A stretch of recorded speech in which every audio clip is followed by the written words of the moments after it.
Satani yaguciye amano y'ibikumwe, bishatse kuvuga ngo yakwambuye icy'agaciro cyari bukugirira umumaro. Ariko Imana iragusaba ko wongera gusenga, ukongera guhindukira, ukongera gusaba Imana, Imana ikakugirira neza. Satani yateye Yobu, ibintu bye birashira, abana be bose barapfa, umubiri urarwara, akomeza kwihangana, Yobu ntiyaretse Imana ye.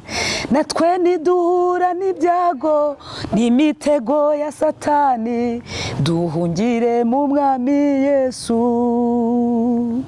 kubw'imbabazi ze nyinshi n'urukundo dufitiye, nta nubwo azadutererana. Arabohora TV, Arabohora TV, ishakiro ry'ubutumwa bwiza, umusemburo w'agakiza. Arabohora TV.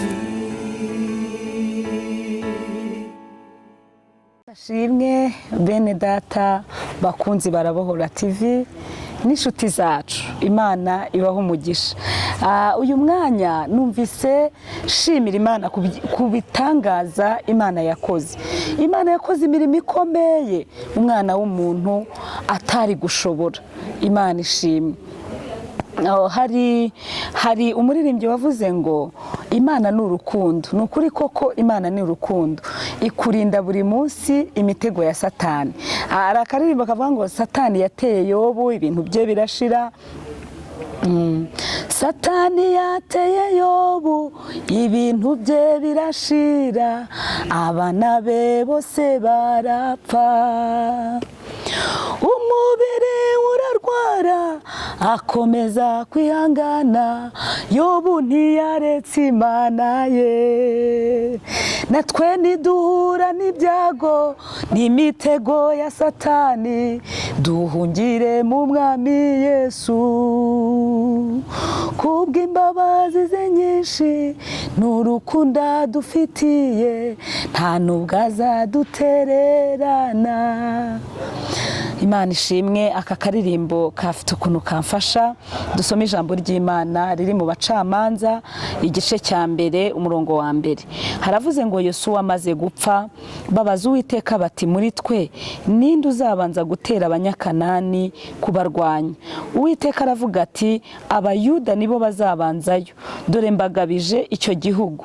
Nuko Abayuda babwira Abasimiyoni bene wabo bati, nimuze tujyane mu mugabane wacu turwane n'abanyakanani, natwe tuzatabara mu mwanya, tuzabatabara mu wanyu mugabane.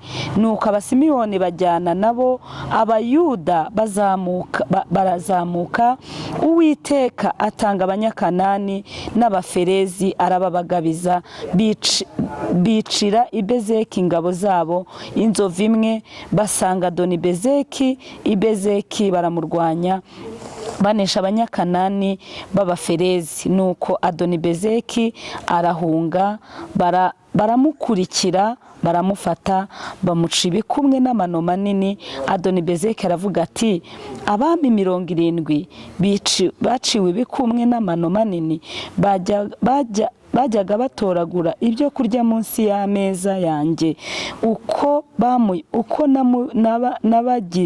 nabagize ni ku Uwiteka nyituye. Nuko bamuzana i Yerusalemu agwayo. Imana itugirire neza. Narindi kubabwira ngo aya magambo, hari igihe abantu bahura n'ibintu bikomeye, bagahura n'ibibazo, bagahura n'intambara, Satani akabarwanya, Satani akakwizirikaho. Icyo wari ugiye gukora ukabona kiranze, waba ugambiriye no gukizwa bikakunanira, ariko iri jambo ry'Imana ribafashe. Hano haravuga ngo ni inkuru z'Abasimiyoni n'Abayuda. Abayuda hano haravuze ngo Uwiteka aravuga ati, Abayuda nibo bazabanzayo. abayuda nibo bari kubanze kujya kurwana n'abanzi babo. Hanyuma rero abayuda basaba abasimiyoni, barababwira ati muze mudufashe tujye kurwana nabo, natwe nimujyayo umugabane wanyu ugeze tuzabafasha. Hano birashaka kuvuga ubumwe bw'abantu b'Imana, ubumwe bw'itorero, ubumwe bw'inshuti n'abavandimwe n'imiryango, kuko iri jambo rivuga uburyo abasimiyoni bafashije abayuda, babafasha kurwanya abanzi babo. Ubundi Bibiliya ivuga ko abanzi tugira n'isi n'umubiri na Satani, nibo tugira. Hanyuma rero ahangaha aba bantu ngo baba Adonibezeki yari umuntu mubi cyane, yafashe abami. Hano bavuze ngo Adonibezeki yafashe abami bagera muri 70, abaca amano y'ibikumwe, abica urupfu rubi, ngo akajya bagaburira ibiryo bari munsi y'ameza. Arangije abaca n'amano y'ibikumwe n'intoki z'ibikumwe, ku buryo batashoboraga kugira icyo bafata, ntibashoboraga no kugenda. Adonibezeki rero mugutsindire muri uyu mwanya mu izina rya Yesu. Adonibezeki ninde? Ni wa mudayimoni uhora ukunyaga ibintu byawe, uhora ukunyaga agakiza, uhora ukunyaga amahoro, uhora ukunyaga n'iby'Imana iguhaye byo gukora, ugasanga urakoze biranzi. Ese ubundi twumvikane, wari wagenda gute amano y'ibikumwe yacitse? Satani yaguciye amano y'ibikumwe, bishatse kuvuga ngo yakwambuye icy'agaciro cyari bukugirira umumaro. Ariko Imana iragusaba ko wongera gusenga, ukongera guhindukira, ukongera gusaba Imana, Imana ikakugirira neza. Imana ibaho umugisha. Abantu benshi bakunda gukunda amasezerano ariko badakijijwe. Reka mbabwire bene data, amasezerano ni meza, ariko isezerano rya mbere Imana yaduhaye nuko ujya mu ijuru. Yaturemeye kugira ngo dukizwe, tuyihimbaze, tuyubahe. Ese wowe urumva uri mu mugambi w'Imana, cyangwa Adonibezeki yakwiciye aho ngaho? Yakwiciye muri icyo gihugu cyakurahuri, aguteza depression, aguteza indwara zirakwica, aguteza ibibazo, wiroha mu biyobyabwenge, cyangwa se wibagirwa n'aho Imana yagukuye, wibagirwa n'iby'Imana yakuvuzeho, uragenda wiroha mu byaha. Imana ikugirire neza. Reka mbabwire bene data, birakwiriye ko tubabwira ubwami bw'Imana. Yesu Kristo agiye kuza. Dusomye hano muri Matayo 24 havuga iby'ibimenyetso byo kugaruka kwa Yesu. Kugaruka kwa Yesu ni gute? Kuzatungura abantu, ngo tuzumva iby'abahanuzi benshi b'ibinyoma bayobya abantu. Ubu abantu barayobye. Birakwiriye ko dutabarana. Niba watewe, mwene so akagutabara, mwene so akagusengera. Noneho rero nawe byamubaho, nawe tukagira gute?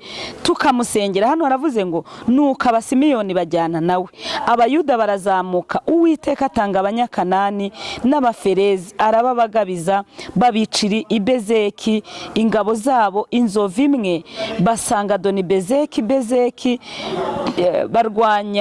barabarwanya banesha abanyakanani n'abaferezi.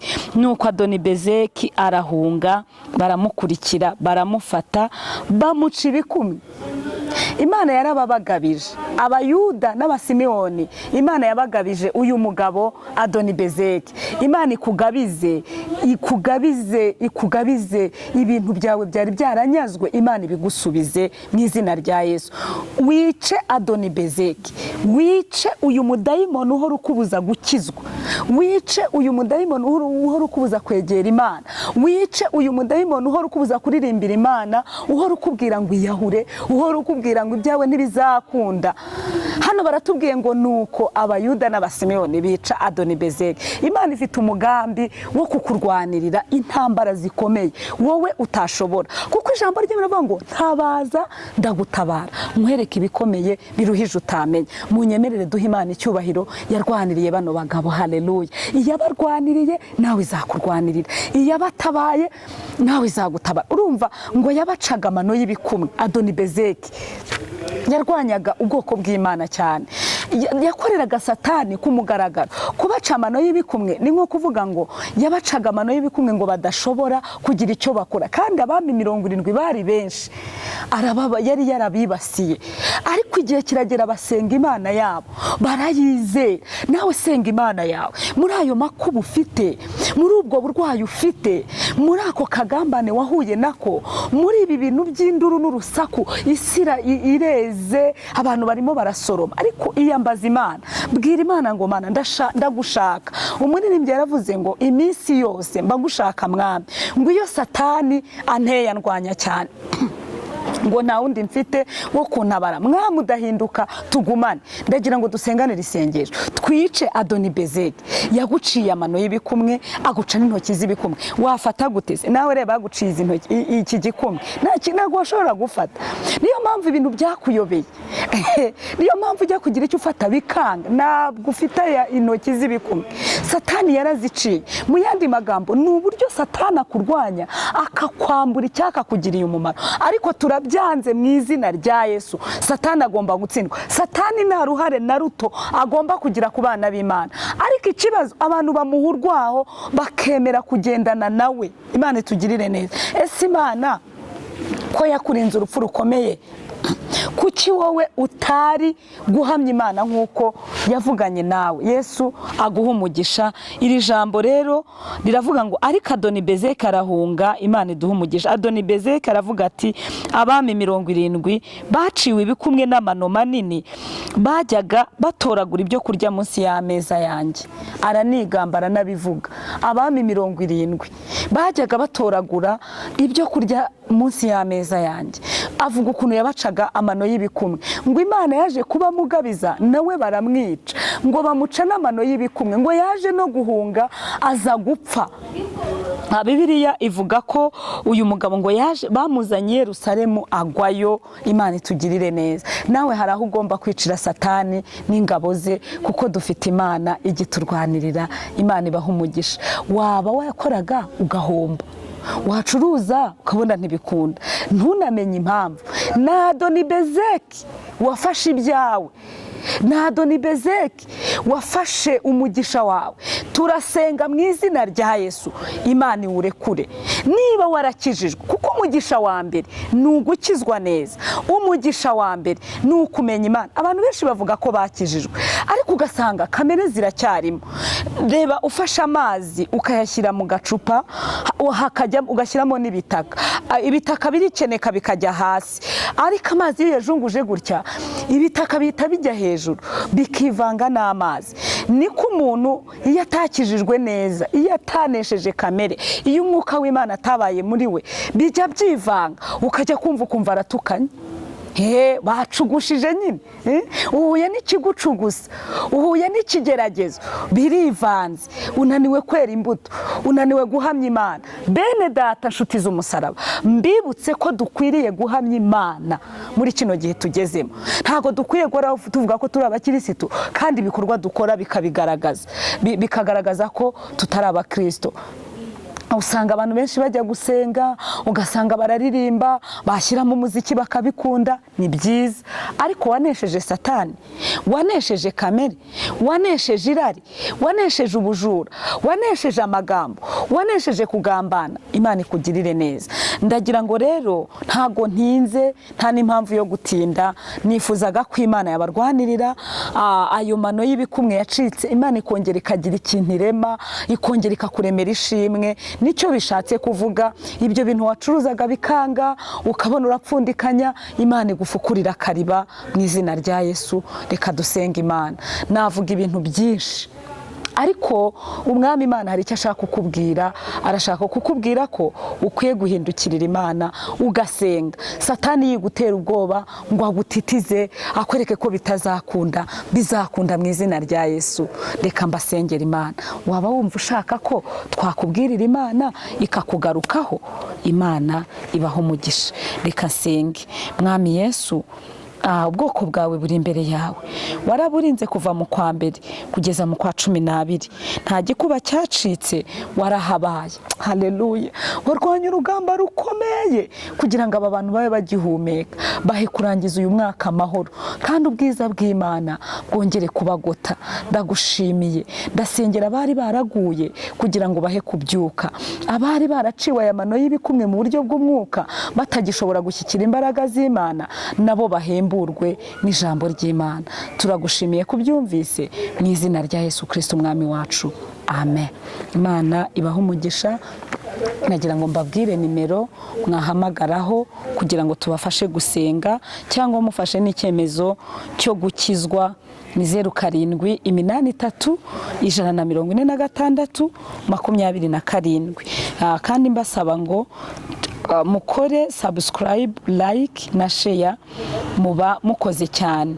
Reka rero soreza ahangaha. Shalom. Arabohora TV, Arabohora TV, ishakiro ry'ubutumwa bwiza, umusemburo w'agakiza. Arabohora.